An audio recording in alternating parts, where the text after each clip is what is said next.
Hey, welcome back to the Total Profit Podcast, the show where we help you streamline your business, boost your margins, and lead from the front like the boss that you are.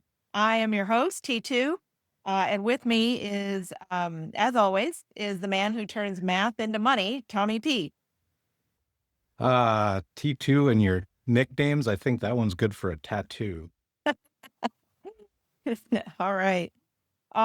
Listen, today's episode is a big one, like foundational. Because if you're not tracking the right numbers in your business, you are basically flying blind. And so we're talking about the key metrics that every business owner should be watching to make smarter decisions, protect their profits, and avoid those nasty, those surprises that are awful. So grab a pen and paper or get out your whatever note taking app you use. And we're going to go through quite a list of them today. Yeah, I'm sure there's some AI note taker that will be dragging along with us on this podcast. But let's face it, too many business owners are staring at the wrong dashboards. If they're looking at dashboards, they're looking at Instagram likes or web traffic when they should be looking at margins and cash flow. Exactly. Vanity metrics are really fun, and they can be very affirming that you're on the right track in a lot of instances, but they don't pay the bills. So that's what we're going to fix today. Yeah, and let's face it, you can improve what you don't measure. Metrics are like dashboards in your car. If you're ignoring the warning lights, you're eventually going to break down. And don't assume, it's really dangerous to assume when you say your bookkeeper, your accountant is tracking the right step for you. We had a client once who had no idea what their customer acquisition cost was. They just knew that they were, quote unquote, doing ads. And so it turns out they were spending about $400 to land a $300 client. And we learned that after working with them. So, Ouch. Good news is we could fix that. yeah, we can fix that. And so let's break it down. Here we go. The metrics that matter in your business and why they should be a part of your weekly rhythm. Um, Tommy, why don't you talk us through a couple of these? So yeah, thank you. It's core words that have relevance. And the number one is revenue. Revenue is the money coming in. Depending on your business, you may have one form of revenue or you may have multiple forms of revenue. And that's where we want to break those apart and make sure that the costs are relative to the revenues. So those margins are accurate. Profit, you're looking at gross profit because that's money left over after your costs of goods and what you get to cover your overhead with. And the other profit word we're really looking for is net profit. That's the money you get to keep. That's the gold nugget that we're striving for. So don't confuse busy with profitable. I know business doing $5 million a year are losing money every month, and it's something that we're really passionate about of helping people get their businesses on track so they can have a good sense of comfort sitting in that chair. T2, you mentioned accountants, having that knowledge above your accountant of what they're going to say, because that's nobody knows your business like you. And nobody cares about your business as much as you do. So I like what you said about not confusing busy with profitable. Um, yeah, that's an important distinction. So you mentioned net profit, but gross profit as well. That's going to be your revenue minus your cost of goods sold divided by your revenue. That is your gross profit margin formula. I'll say it again: revenue minus the cost of goods sold with revenue as the denominator. That is your gross profit margin. That's going to tell you how efficient your operations are. If you have a low gross margin, it's really time to optimize your delivery, some of your production processes, that sort of thing. So, review for me the formula for net profit margin. So your net profit is the the the profit margin. Net profit margin is your net profit divided by your revenue. That's going to give you a percentage of what you have left over. So that's after all your expenses are paid. This is what's left on the bottom line. That's cash. Otherwise known as the bottom line, right? And folks, this Exactly. is really the real health score of your business, your net profit. This is what we help people um, increase basically. So we're working to help folks increase their net profit, bottom line. This is how much you get to take home, and it is the real score of how healthy your business is. Now, there's another one, another KPI called customer acquisition costs, or the CAC. And this is how much does it cost to get a new customer? If you are overspending in this area, then your marketing is broken. And I'll just give you a quick pro tip. Referrals are cheap and they're absolutely powerful, and it drives your CAC way down. Um, Now, all those customers that you acquire, it also matters to your business. Sometimes you do take a loss up front in order to, when you're acquiring a customer, because the lifetime value of that customer is going to pay you back. There'll be a break even point, and then they'll pay you back. So, Tommy, what's the lifetime value of a customer? Yeah, that's a great question. That's really a simple one. It's how much is a customer worth over time? The higher your customer lifetime value, the more profit you can afford to invest in retention, upsells, and loyalty. Retention over the long term, absolutely. And you kind of mentioned a word very quickly there, upsells.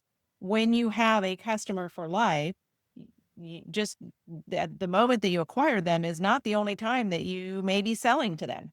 As you develop your product, as you bring in new revenue lines, as your business continues to grow, that you will have opportunities to sell into your existing customer base, and that can be a great source of revenue for you.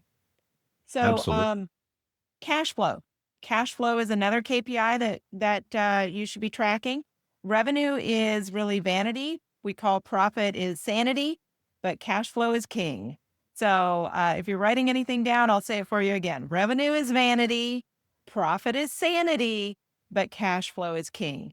So when you have late payments, when you have really big receivables, tight payables, this is the kind of thing that will tank your business fast, and so you want to keep the cash flowing for sure. And one of the things that we recommend at Total Profit is to have a contingency account where all the revenue that you're bringing in, you're setting aside a small percentage. It doesn't have to be huge, 3, 4, 5% of your revenue, setting it aside in a contingency account for these types of situations. Now, there's also a situation called churn rate where you're losing customers or memberships or whatever. So, what is that, Tommy?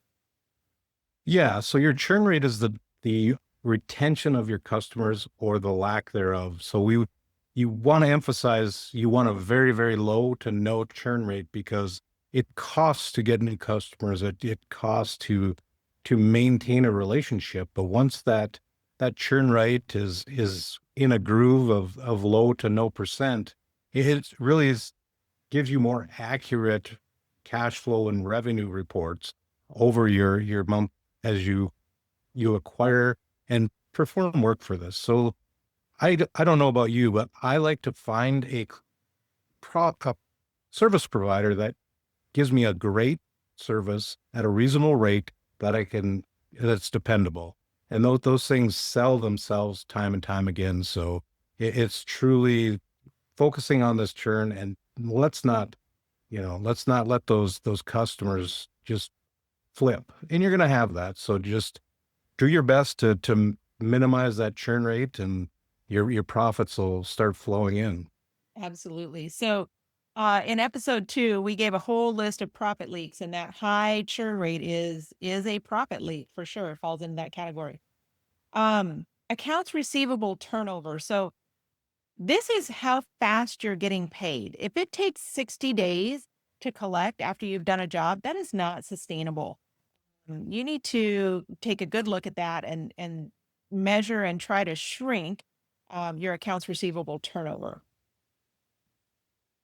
Yeah, absolutely. So let's talk mistakes real quick.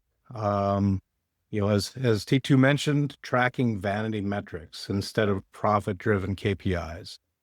Inconsistent reviews, looking at numbers once a quarter won't cut it. These are real-time data. So keeping a pulse on what's coming in, what's going out, um, and also ignoring those red flags, cash flow dips, rising CACs, there's a number of them out there, and we're going to work through this with you through these podcasts, hopefully to get you in alignment to maximize that bottom line. So, one of the best fixes that we recommend is to create a very simple dashboard. Google Sheets, QuickBooks, even just a whiteboard in your office, but you got to start somewhere. Um, AI can be really instrumental in this regard. If you're not using it already, you should be. But and then let's move into every week we like to give you some actionable takeaways. And so here's what we want you to do this week. All right. Audit what you're tracking now. What KPIs are you measuring at the moment? How many of them actually matter? What KPIs um, do you need to add to the list? All right. But don't go overboard because simplicity really matters. The leaner you make it, the more simple it can be, the better, and the more likely you are to follow through on it and stay consistent with it. So just pick three to five, 3 to 5 key metrics to monitor every week. And the ones that we recommend are the ones that we just mentioned: revenue, net profit margin, your CAC, your CLV, your lifetime value, and your cash flow. That's 5. Set up a really simple dashboard. Don't overthink it. All right. And schedule 30 minutes of your time. On our last podcast, Tom mentioned how critical it is to uh, manage your calendar and to live by a calendar. And so schedule a 30-minute review every week. It is non negotiable. Make it a meeting with yourself and stick to it. Yeah, and mentioning dashboards, a lot of people love the just the basic whiteboard, just having it in front of them every day. It's a magical tool. It's something that's adjustable. It's non-technical. But it's effective. So once you get in the habit, you'll wonder how you ever ran without it. True. And there are Excel spreadsheets. For those of you that don't know this, within Excel, you can go mine data. You can just set it up so that there is a one button that you push, and it will go mine data and update the spreadsheet automatically right in front of your face. Just takes a couple minutes, and you can have fresh data every single day. You've been on So that AI again, haven't you? no, I haven't. I've been using that long before AI was even a thing. So that's just the intelligence and the beauty of Excel. Uh, Before we go, I want to give a huge shout out to our sponsor, Performance Margin. This is the tool that we use and love. It helps you see real time margin clarity. It ties to your financials, ties your financials to your bids, and it helps you run your business with data, not guesswork. So it's just going to be real with you, and it's a great tool. And it ties in these core values and core headings that we're talking about: revenues, gross profit, overheads, net profits. It's truly a great tool to coordinate all this and give you some predictability in your finances. So take a look at your numbers this week. Start small. All right. Stay consistent. That's the most important thing. And stop flying blind. And if you found this episode helpful, subscribe, share, and drop us a review. We'd love to hear what you're learning. If you have any questions, we'd be happy to answer them for you. Look forward to continuing this podcast and sharing great information with you. So until next time, what do you say, Tommy? Take her cool, Take her cool. Don't get too excited. It's all under control. and it's going to be fine.